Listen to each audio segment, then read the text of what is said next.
ये कहानी है जोधपुर की।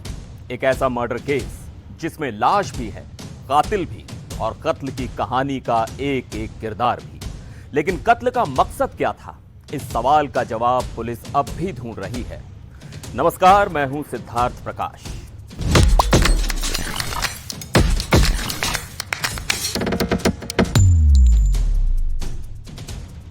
अक्टूबर की एक सर्द रात, जब जोधपुर के गंगाणा मोहल्ले में एक गहरे गड्ढे की खुदाई ने एक काले राज का पर्दाफाश किया। लाश के टुकड़े, खुदाई के निशान और शक की सुई सीधे एक नाम पर, गुलामुद्दीन। आखिर क्या है ब्यूटिशियन की मर्डर मिस्ट्री? इस केस की कहानी राजस्थान के खूबसूरत शहर जोधपुर से शुरू होती है, जहां अनीता चौधरी नाम की एक महिला एक ब्यूटी पार्लर चलाती थी। वो रोज की तरह 26 अक्टूबर को अपने पार्लर पहुंची, लेकिन फिर अचानक गायब हो गई। इसके बाद शुरू होती है एक खौफनाक और रहस्यमयी कहानी, जो जोधपुर के हर शख्स को हैरान कर देती है।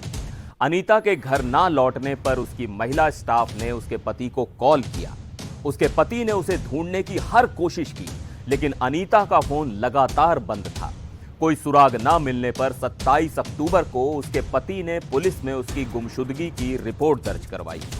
अनीता के पति के पास उसकी सहेली सुमन का फोन आया, जिसमें सुमन ने बताया कि उसे शक है कि तैयब अंसारी नाम का एक प्रॉपर्टी डीलर अनीता के गायब होने में शामिल हो सकता है। पुलिस को सुमन की दी गई इस जानकारी से एक दिशा मिली और तैयब से पूछताछ की गई, पर इससे कुछ ठोस सुराग नहीं मिला।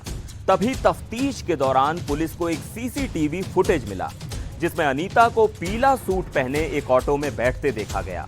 ऑटो चालक से पूछताछ करने पर उसने बताया कि उसने अनीता को जोधपुर के गंगाणा इलाके में उतारा था। अब सवाल यह था कि अनीता गंगाणा गई क्यों थी, वहां उसका क्या काम था? जांच के दौरान पता चला कि गंगाणा में रहने वाला गुलामुद्दीन, जो ड्राई क्लीनिंग की दुकान चलाता था, अनीता का जानकार था। उसकी दुकान अनीता के पार्लर के ठीक सामने थी और दोनों एक दूसरे को करीब 20 साल से जानते थे। पुलिस को शक हुआ कि अनीता गंगाणा में गुलामुद्दीन के ही घर गई थी। पुलिस जब गुलामुद्दीन के घर पहुंची तो पता चला कि उसने घर के बाहर एक गड्ढा खुदवाया था। गुलामुद्दीन की बीवी आबिदा से पूछताछ करने पर पता चला कि यह गड्ढा 8 दिन पहले खोदा गया था, यानी अनीता के गायब होने से 3 दिन पहले। पुलिस को शक हुआ तो गड्ढा खुदवा कर देखा गया। फिर जो मिला उसने सबको दंग कर दिया। गड्ढे से अनीता के शरीर के टुकड़े मिले। लाश के टुकड़ों की पहचान उसके कपड़ों से की गई, जिससे अनीता के पति ने उसकी शिनाख्त की। पुलिस ने इस हत्या की तह तक जाने की कोशिश की तो पता चला कि गुलामुद्दीन जुए का आदी था और उस पर लाखों रुपए का कर्ज चढ़ चुका था। उसे अपनी आर्थिक तंगी से छुटकारा पाने का कोई रास्ता नहीं सूझ रहा था। तभी उसने देखा कि अनीता अक्सर भारी सोने के गहने पहनती थी। कर्ज उतारने के लालच में गुलामुद्दीन ने अनीता की हत्या की साजिश रची और अपनी बीवी आबिदा को भी इसमें शामिल कर लिया।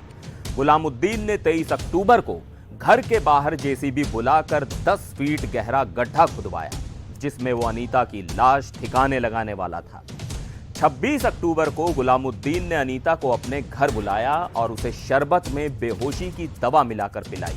जब अनीता बेहोश हो गई तो उसने चाकू से उसकी हत्या कर दी और फिर लाश के 6 टुकड़े कर दिए। उन टुकड़ों को प्लास्टिक के बैग में भर दिया और रात होते ही उन टुकड़ों को दफना दिया। उसने पॉलीथीन के चारों तरफ इत्र भी छिड़क दिया ताकि लाश की दुर्गंध न फैले। इस खौफनाक साजिश को अंजाम देने के बाद गुलामुद्दीन रोजमर्रा की जिंदगी में व्यस्त हो गया, जैसे कुछ हुआ ही ना हो। लेकिन पुलिस की लगातार जांच और सूझबूझ ने उसे गिरफ्तार कर लिया और इस भयानक सच का पर्दाफाश हुआ। यह कहानी लेकिन यहीं खत्म नहीं होती। अब भी सवाल यही है कि क्या केवल कर्ज उतारने का लालच ही हत्या का कारण था, या इसमें कोई और राज भी छिपा है? पुलिस अभी भी इस केस के बाकी पहलुओं पर जांच कर रही है। यह अनीता की अधूरी कहानी है, जिसे उसकी गुमशुदगी के बाद सामने लाया गया।